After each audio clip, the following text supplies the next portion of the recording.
Hi,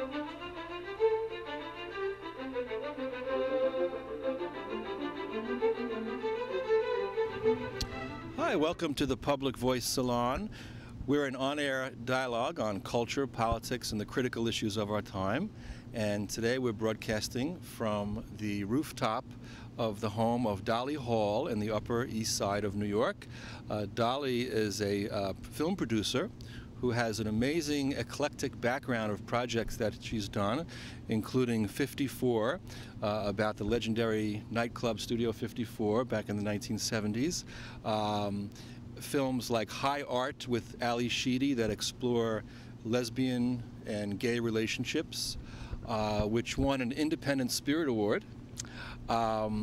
And a recent film called Five Fingers that brings in the topic of terrorism, and it's kind of a political intrigue and thriller. So she has this incredible background, and we want to begin the conversation just talking about, now Claudia brought me my notes, that's always good, talking about film as art and your own experiences growing up. What have been some of the influences on you, and what caused you to want to get into film as a producer?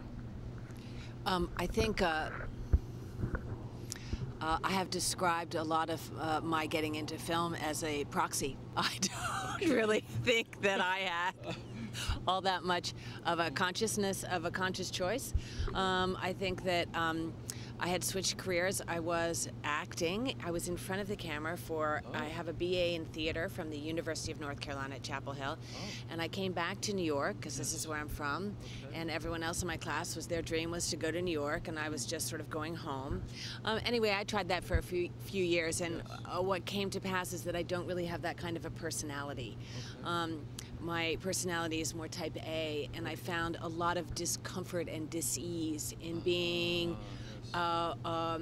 subjected to the whims and the vagaries of the theater, of casting directors, So I got myself a real job, and I was a receptionist at a commercial production company, and those commercial directors were the executive producers of the first movie I ever worked on, which was called Rocket Gibraltar.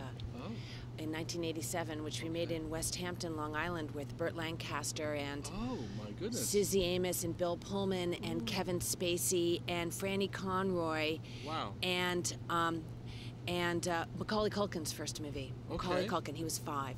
So, what was Burt Lancaster like? Burt was amazing. He was amazing. He had some trouble with his memory, so it was near the end of his career. It was a struggle for him to to learn his lines, and I think that for an actor, that's kind of the roadblock to doing the rest of the acting and to being in touch with the character and everything else that's going on. So it was a struggle.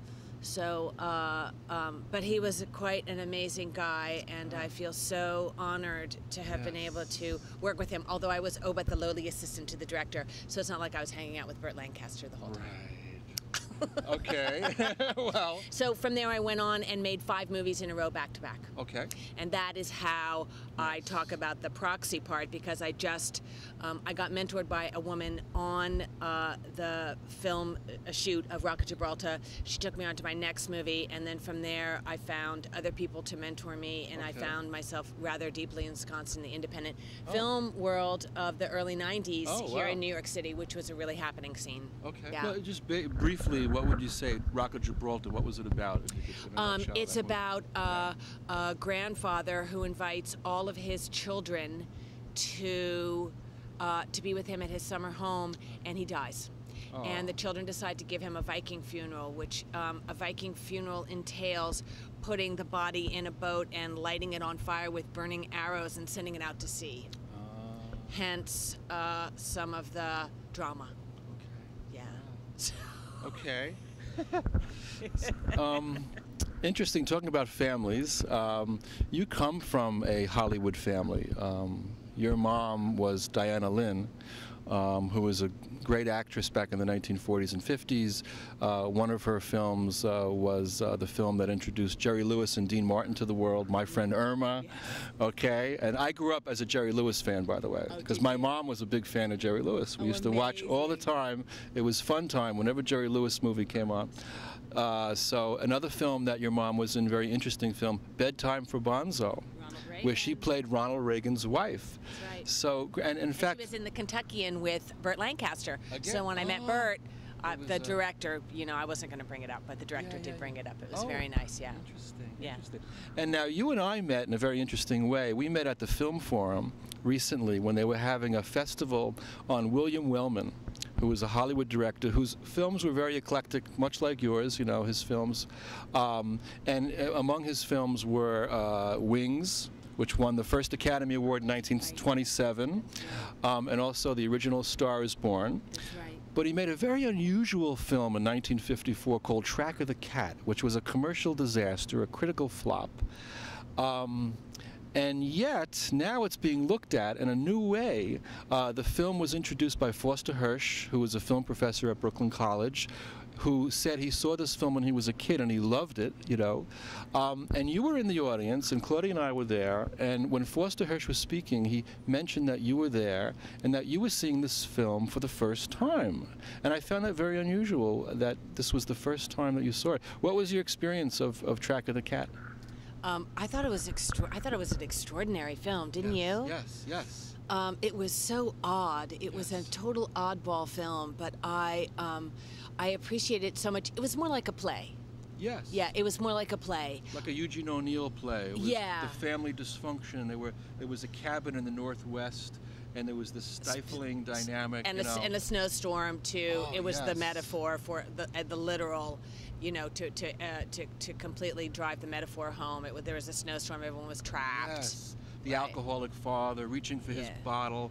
The matriarchal mother, Beulah Bondi, who was glowering and angry, and Robert Mitchum, who was the bullying older brother, who heads out to hunt a wild panther that's been terrorizing the livestock of the family. And on his way out the door, he flirts with your mom, who is the girlfriend of Tab Hunter. Just to show that he could flirt with his brother's girlfriend. And Tab Hunter is the younger brother of Bob Mitchum. And the thing I loved so much about that movie is that it just broke all of those Hollywood concepts. And I love that. So Bob Mitchum dies in the movie. All these things we think, oh, well, he can't die because he's the star of the movie. And then William Wellman goes on and kills him, which is great. Yes. But it was an adaptation of a novel, right? Yes. Yeah. Yes. Tilburg Clark novel. It was No idea. But so growing up with a mom who was famous, what was that like? And well, my mother died when I was 11. Okay. She died in 1971.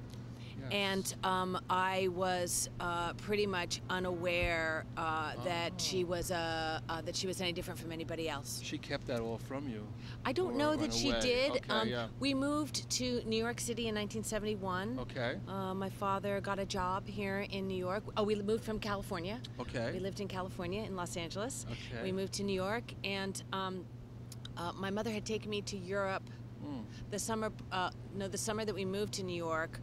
She took me to Europe. She'd gotten a job she opened the travel agency Go Travel at Bonwit Teller on 57th Street. So she left Hollywood to become a travel agent? No. Or what was the story? Why did she leave Hollywood? Because my father got a job. Okay. My father got a job in New York, and so she came with the whole she came with the family. I see. Okay. And my mother had stopped acting. I have 3 brothers and sisters. Okay. So my mother was adopted. She was an only child, and her mission was to have a big family. Okay. And so she stopped acting while she had this big family, and we moved to New York. And my littlest sister was 5. Okay. So my mother got this job at Bonwit Teller. We went to Europe, and on the plane ride back from Europe, the stewardess, the flight attendant, we called them stewardesses back then, said, I'm sorry, I don't want to bother you, but I just have to speak to you, Miss Lynn, and it's such an honor to meet you, and I just have to tell you that my mother is such a huge fan of yours. She named me after you. Oh my goodness. And my name is Diana Lynn, and I can't remember her last name.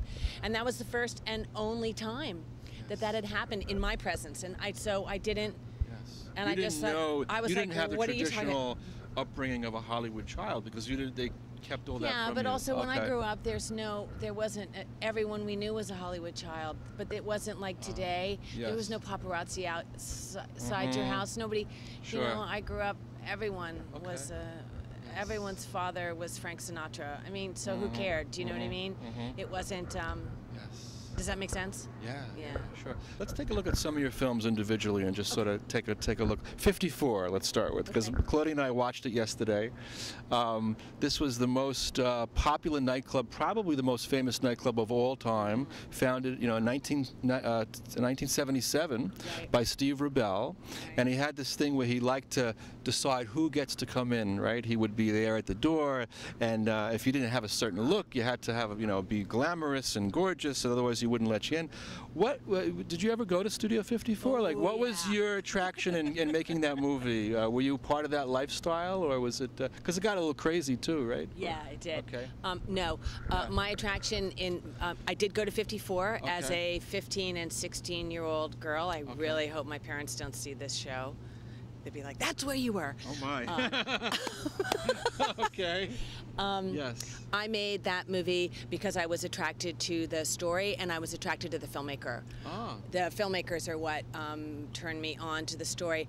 I think that the setting, 54, it was just a metaphor for the sort of mashup of the 1970s for the first time, where people's sexuality did not need to Right. be identified, Okay. where people's class, the socioeconomic class, all the Right. class structure, everything kind of crumbled. When you Sure. walked through those doors at 54, you were it, you were in.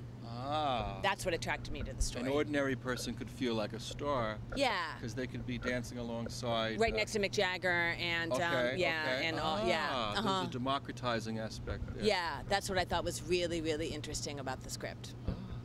So you're kind of story focused. Yes, I would say I'm story focused. Yeah.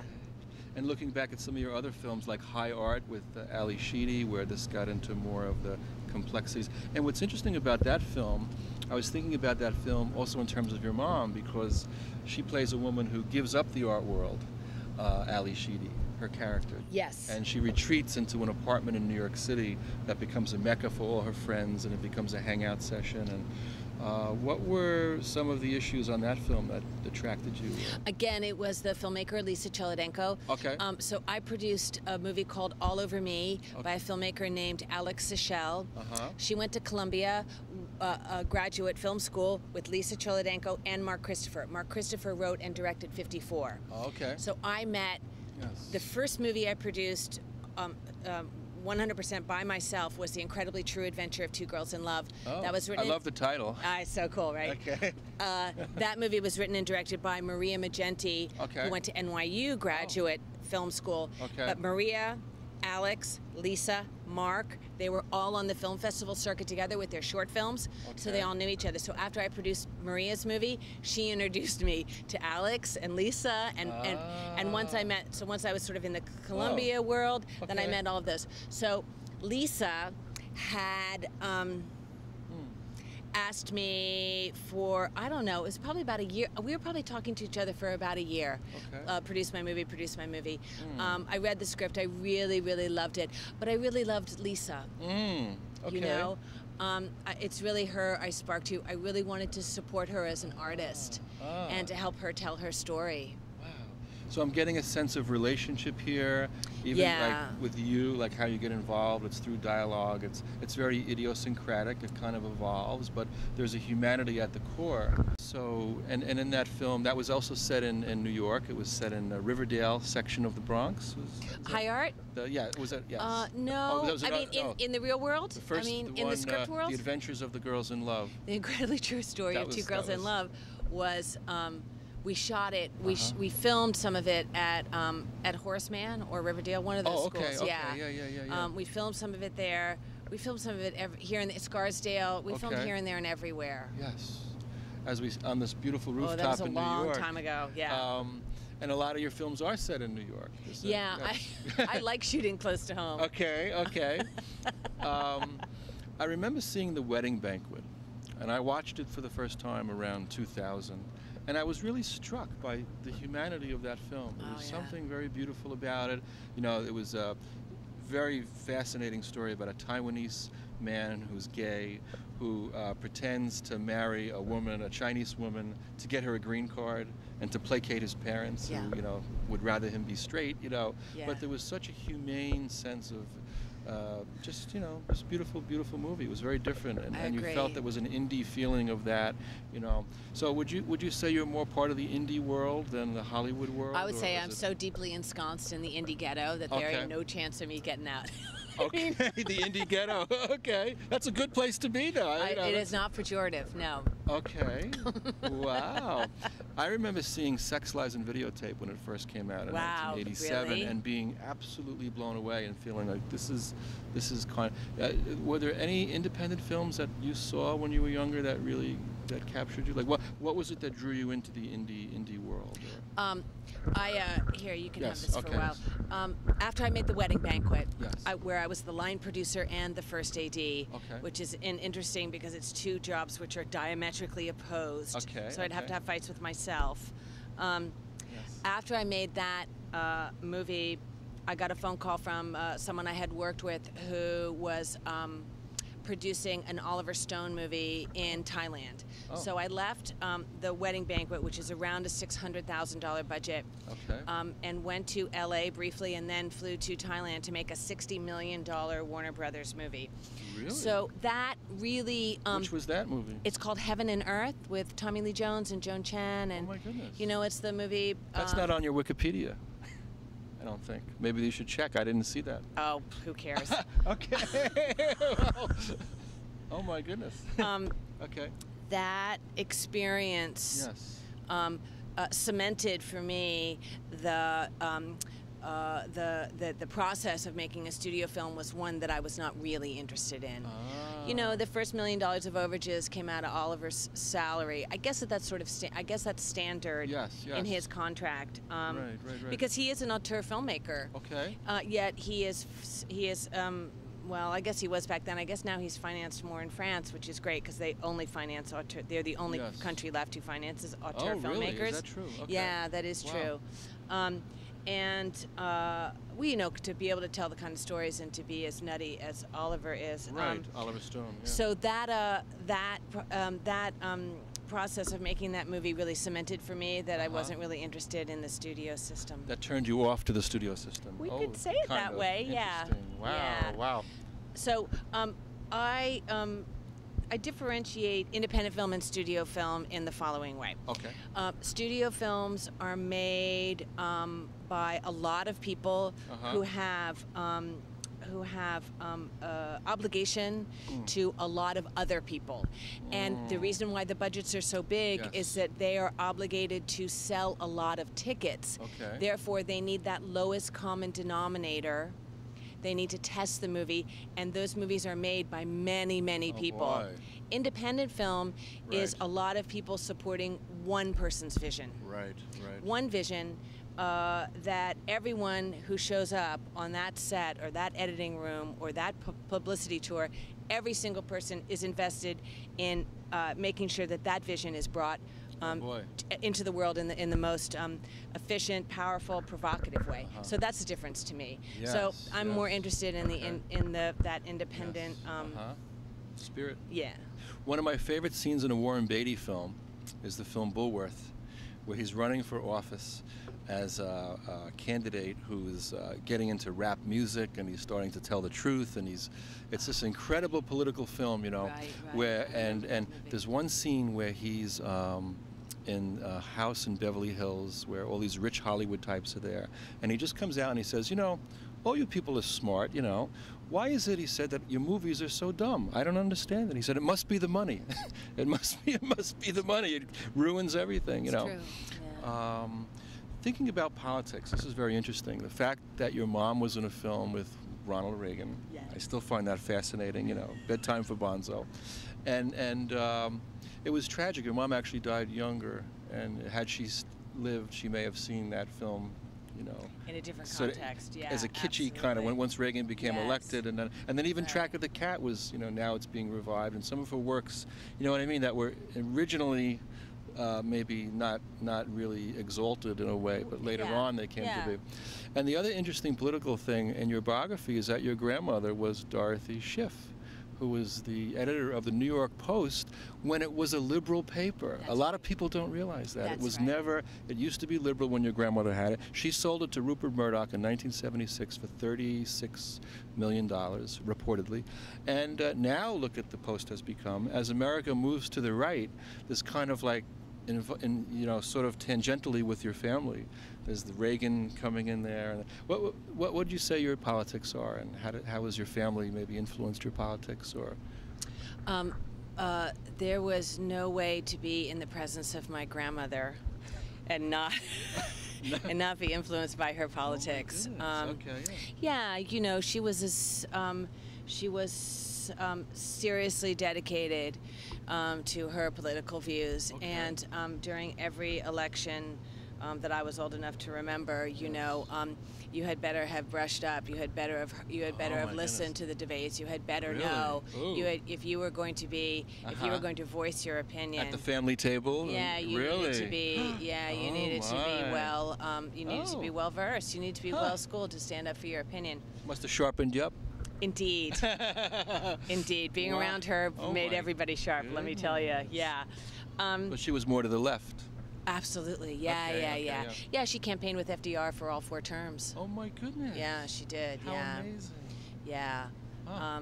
Yeah, she was very much to the left. Incredible. Do you think she knew Rupert Murdoch was so conservative at the time? Maybe No. he was like a sort of wolf in sheep's clothing? He was, yeah. Okay. And Yes. I don't know if this story is 100% accurate, but I do believe that he Yeah. asked her to stay on as a consultant. And Oh. when it became evident that that their Yeah.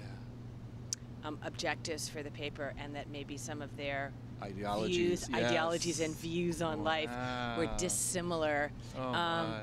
that she left. And we didn't really ever talk about the paper after that. Interesting. Yeah, Wow. it was kind of heartbreaking. Yeah, yeah. So looking at some of the films you've done, it's kind of like a who's who of Hollywood, and it's some of the actors that you've worked with. Wondering if you might have any anecdotes. You worked with John Ritter on a film. Yeah, John Bredin. And who died way too young, obviously. Yeah, but Tadpole, yeah, Tadpole, and Sigourney Weaver was also Sigourney in that. Weaver was in that. BB Newirth. Okay. She's amazing. Yeah. Yeah. And this was one of the films that did not involve gay or lesbian relationships. It was more of a heterosexual. I think that Yeah. the reason why I was drawn in Yeah. the 90s to so many of those queer films is that those were stories that I had never heard before. Those were stories that no one had ever, that people okay. had not made those stories before. Right. And Right. Because you are not. because I am not, because I'm straight. Okay. Your husband and- was just walking by. Oh, was he? I But think. but I am an honorary member. Okay. Okay. Yes. After all the queer films that I've made, or so I've been Yes. told by all my queer friends. But Ah. what I thought was so interesting about those movies is that the stories were so specific, yet they had a very universal quality to them. And The Incredibly True Adventure of Two Girls in Love is about a really kind of butch girl in high school who is for sure lesbian. One of her moms is a lesbian. They are deeply ensconced in the queer world, and she falls in love with the most popular girl in school who's pretty and gorgeous and listens to opera, and her mother is super educated, and they are diametrically opposed. And to me, it was a story about when you fall in love in high school for the first time, you think it's forever. Okay. That's what that story was about. Wow. Wow. And even, we mentioned John Ritter, this series that he was on, Three's Company, kind of flirted with those sort of, he pretended to be gay. Remember? did he? He had the No, two I don't remember. roommates. He had the two roommates, Joyce DeWitt and I Suzanne remember Summers, that, and he but that was pretended. like that was like a beard, was to be gay. He was a beard, right? He pretended to be gay Oh. on the show. Really? Yeah. Why did he do that? So that Mr. Furley wouldn't get mad. He was the landlord, played by Don Knotts. 3 people couldn't live Right, in an they didn't want together. two women and Shenanigans. right. Got it. So what was he like, John Ritter? Did you get to meet him? And Oh yeah, I mean, what a lovely human being. Yeah, absolutely. I mean, that movie was made as part of the indigent philosophy of filmmaking. There was a company called Indigent, which really stood for Independent Digital Entertainment. And we shot the movies for $150,000. That was the mandate. Okay. With these little teeny tiny video cameras, these PD 150s. Yes. It was sort of in the at the advent of digital filmmaking. Okay. And we shot with 2 or 3 cameras at all times. Wow.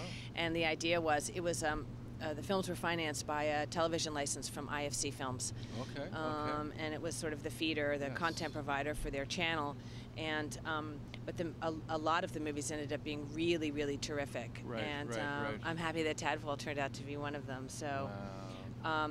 Yeah, so that was, of course, the challenge was trying to get actors to come and work for $100 a day. Right. Everyone on the crew worked for $100 a day. Sigourney Weaver, John Witterby, B. North, me, Wow. the director, and then everyone had a piece of the back end of the movie. So it was about the integrity of the project. It was about a vision and not about the money. It was about, and it was You're about, not about money. It was about work. Okay. Yes. Also because when you make these really super big, huge movies, a large percentage of your day is spent getting ready to work, as opposed to these indigent films where there was such minimal lighting, any of that stuff.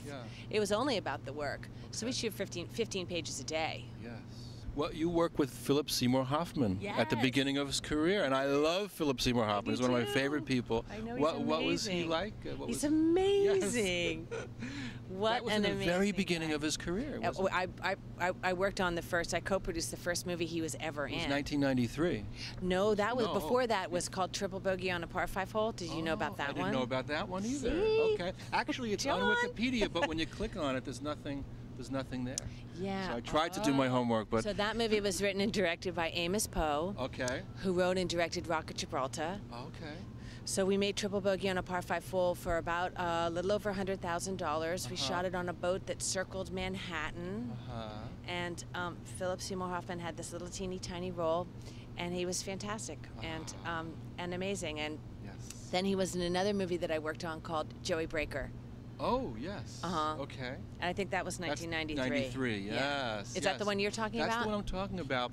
And what's interesting about that film also was the story where there's a man who's a film agent who's very successful. That's Richie but Edson, yeah. There's a lack of meaning in his life. He feels empty. Right. He feels like he wants to, and he meets a waitress who's studying to be a nurse. Right. And they go off on an island somewhere in search of adventure, in search of meaning. So I think that was what attracted you, the story part? Or? Yeah.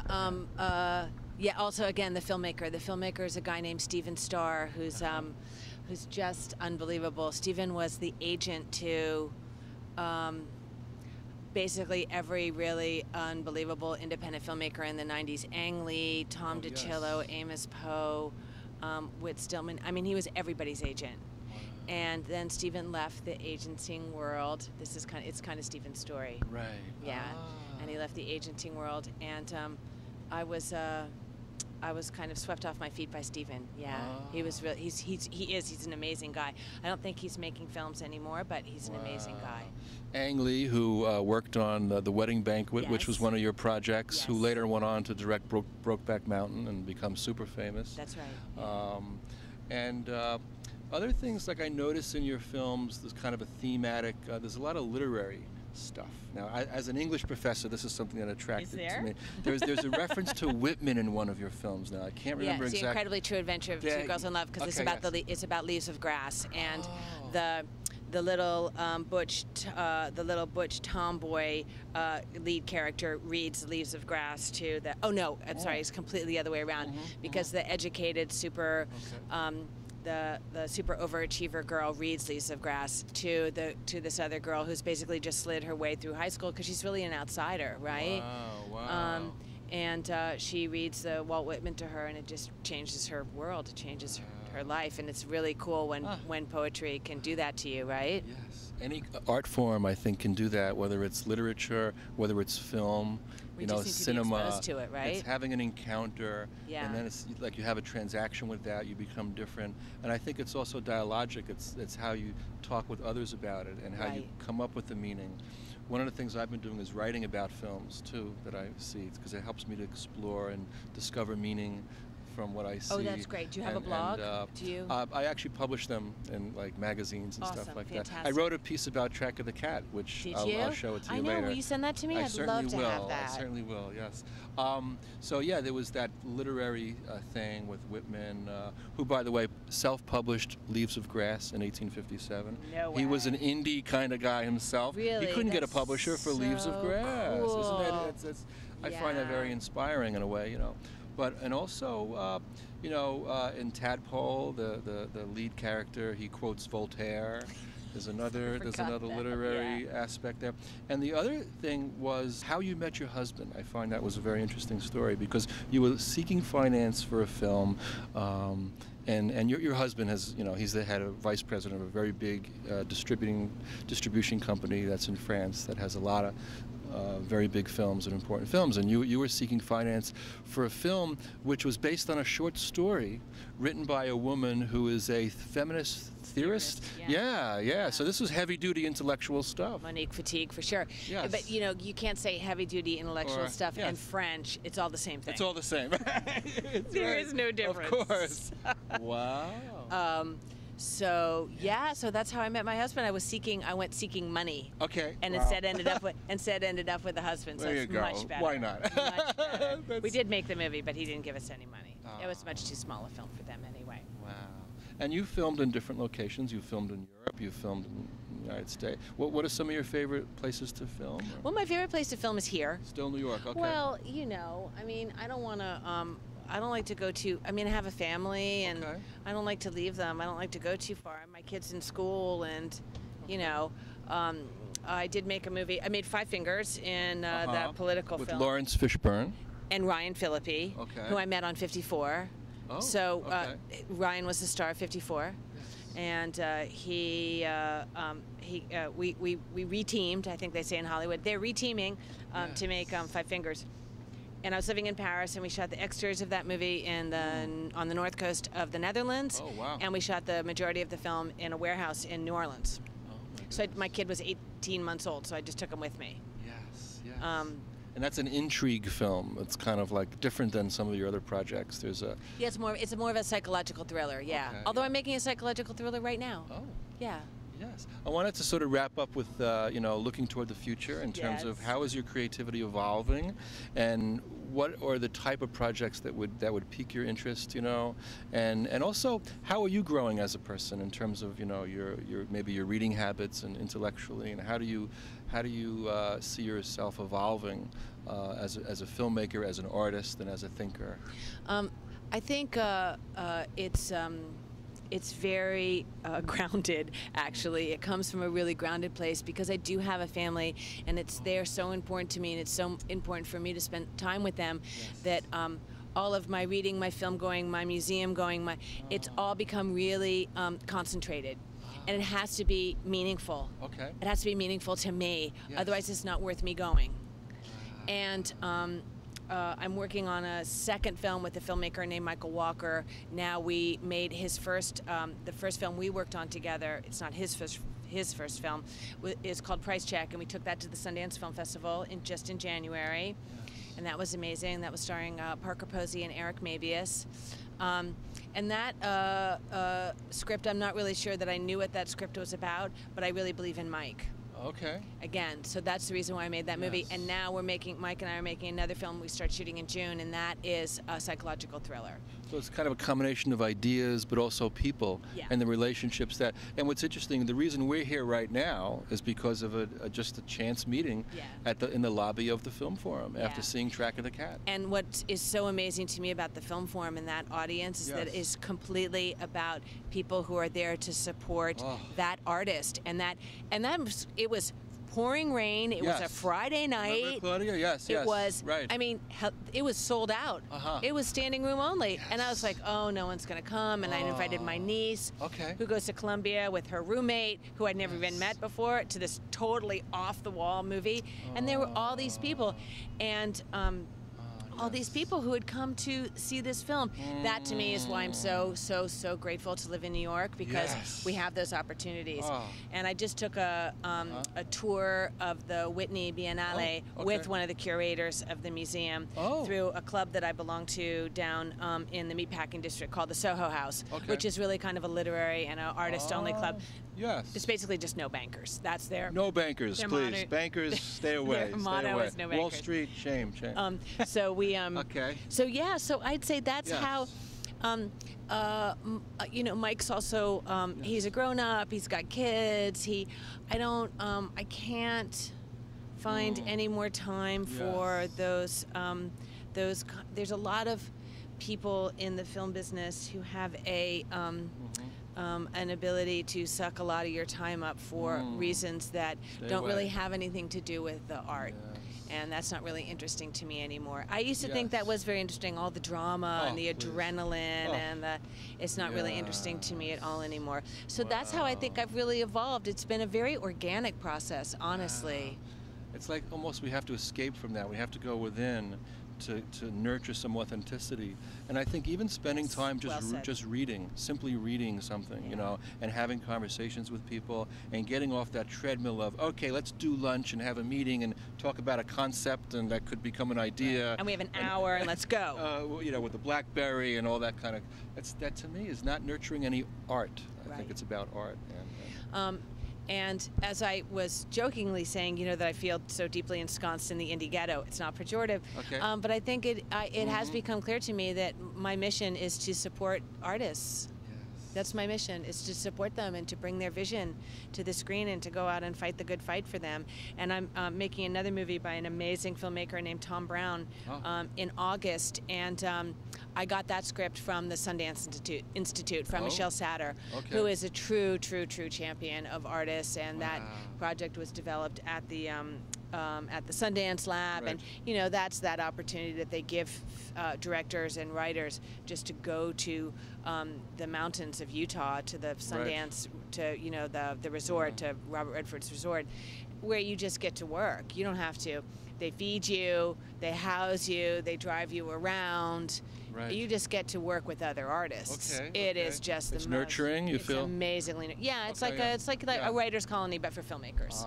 That's wonderful. I know. Well, you were called in 1998 by Variety magazine one of the 10 producers in America to watch, and you have created such an incredible body of work already. But we shall continue to watch you as you continue to grow and nurture forward projects and see what work is yet to come. Thank you so much, John. Thank you, Dolly, and always feel free to come back and talk to us about what you're doing. Absolutely, it'd be a pleasure. Okay. Thanks.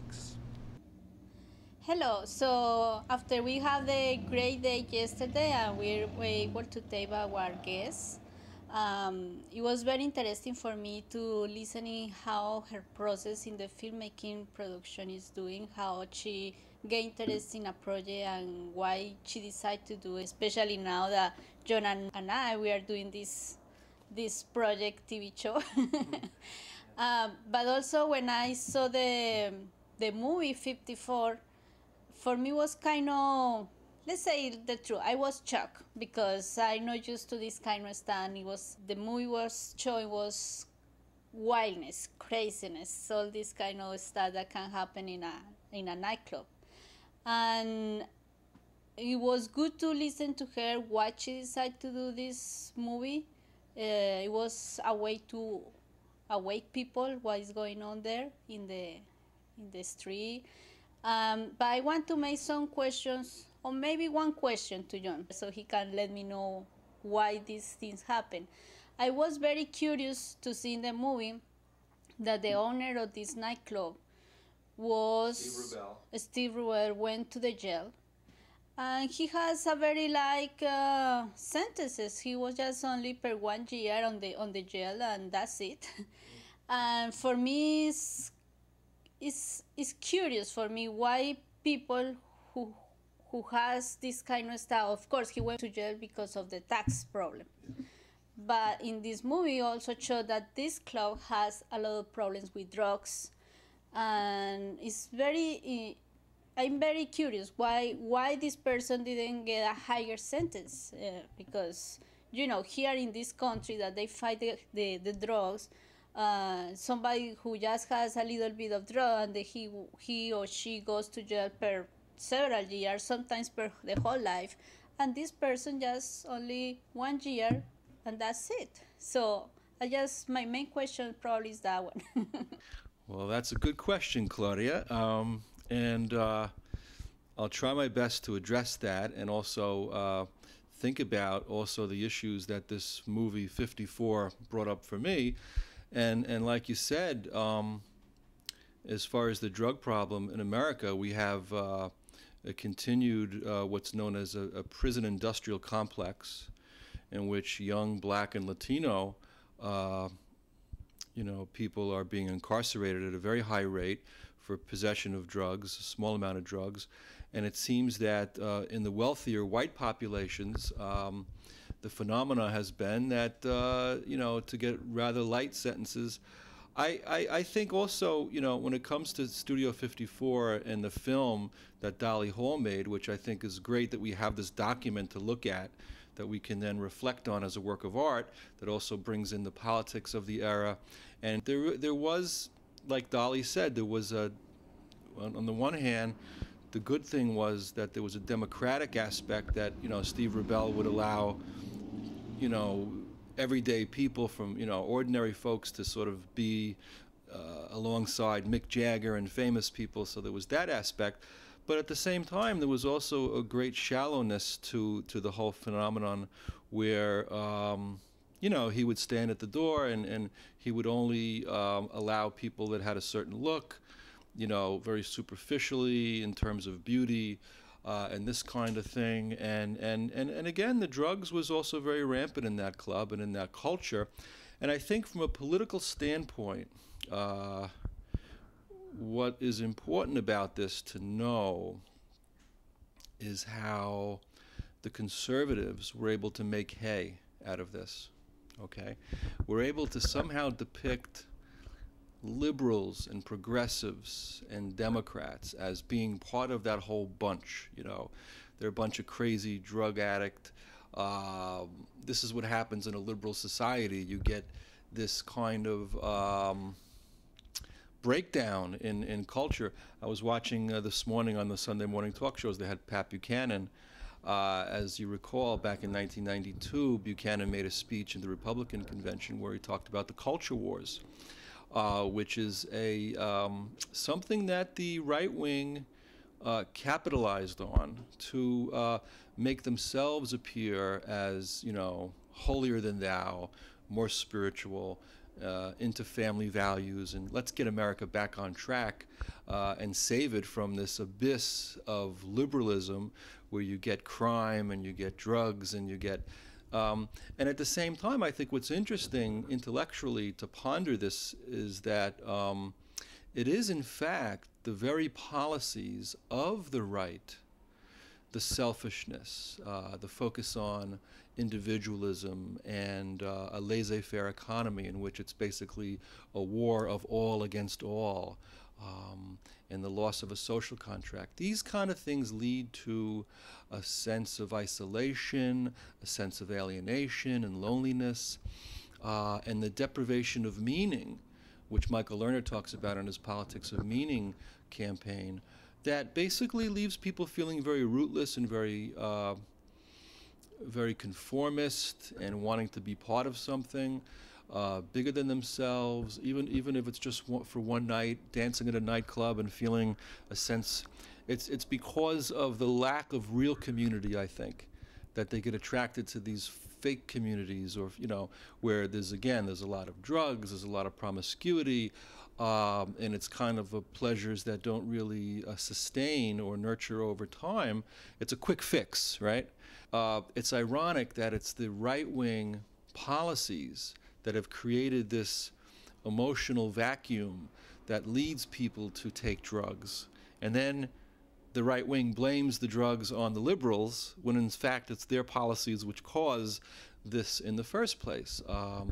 For more analysis of this, I want to take a look at a book that I just finished rereading by Erich Fromm called Escape from Freedom, which is a wonderful book that he wrote in 1941, a very important book, I think, even for our times, where he talks about why people turn to fascism.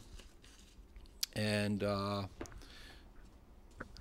his argument is that people willingly turn to fascism because of this lack of meaning and a sense of wanting to be part of something bigger, because of a society of rampant individualism leaves people feeling very rootless and alone. And so I'm just going to read a brief excerpt here, and keep in mind the fact that Nazi Germany, you know, this emerged relatively recently, only 50 years ago, and out of a society which was basically a very modern, liberal, intelligent society. And for some strange reason, people elected a madman like Adolf Hitler, who, you know, did a lot of destruction. And I think the possibility that this could happen again has to be considered.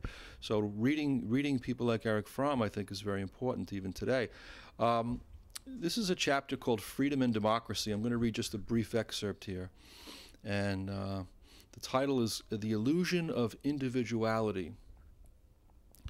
In the previous chapters, I have tried to show that certain factors in the modern industrial system in general, and in its monopolistic phase in particular, make for the development of a personality which feels powerless and alone, anxious and insecure.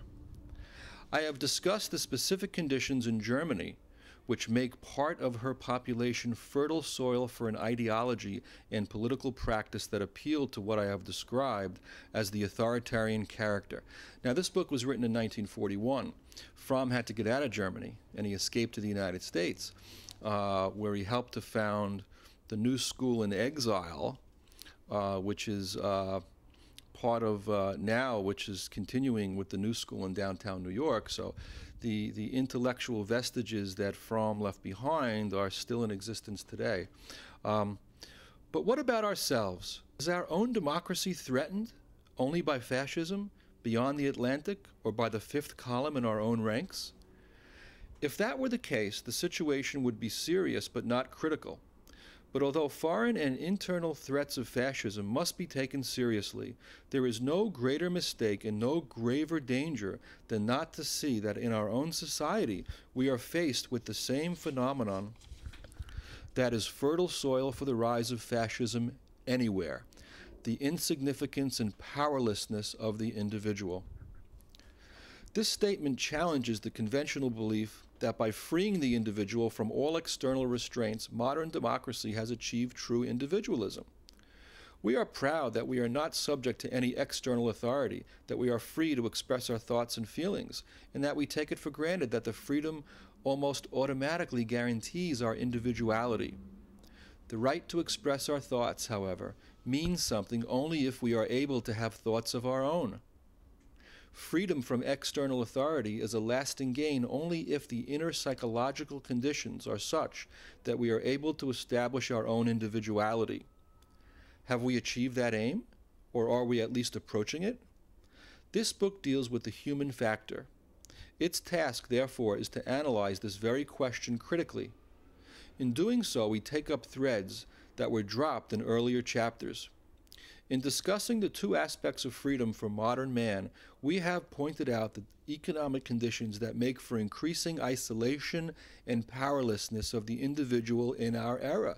Think about the people in Studio 54, you know, seeking escape in each other, and shallow, you know, sex and drug taking and merging with each other with the music on the dance floor. It's coming out of a lack, I believe, that in part is created by these economic conditions of hypercapitalism, which the conservatives are the ones who champion that.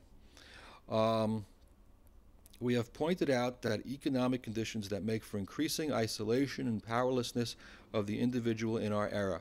In discussing the psychological results, we have shown that this powerlessness leads either to the kind of escape that we find in the authoritarian character, in other words, the great leader, whether it's Obama or Mitt Romney, that we submit to, and they're going to save us from all our troubles, or else to a compulsive conforming, the drug taking, for example, in the process of which the isolated individual becomes an automaton, Think about that word. It's such a powerful word, automaton. It's like becoming a robot. Think about movies like The Terminator, right? And how, are we all becoming like this? When you look around at our society and you see people going off to work in the morning with their iPods plugged in, and people who have not been exposed to the humanities, people who have not read Erich Fromm or probably don't even know who he is, or who haven't read literature, who are basically working a 50, 60-hour work week, and then they come home and watch television shows like Hannity or right-wing media, even CNN. This morning I was watching the Sunday morning talk shows, and really I was very angry at the fact that they're not covering the main issues of our time and the important things that need to be discussed, in terms of our economy, and really restructuring it and having it such that there's a sense of democracy in the economy and fairness, and a shorter work week so people have time to feel human. And everybody's talking about how Obama saved the automobile industry.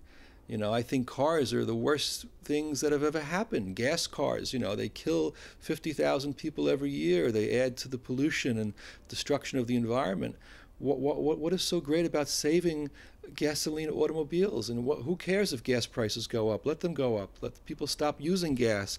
That's not the discussion we need to be having now.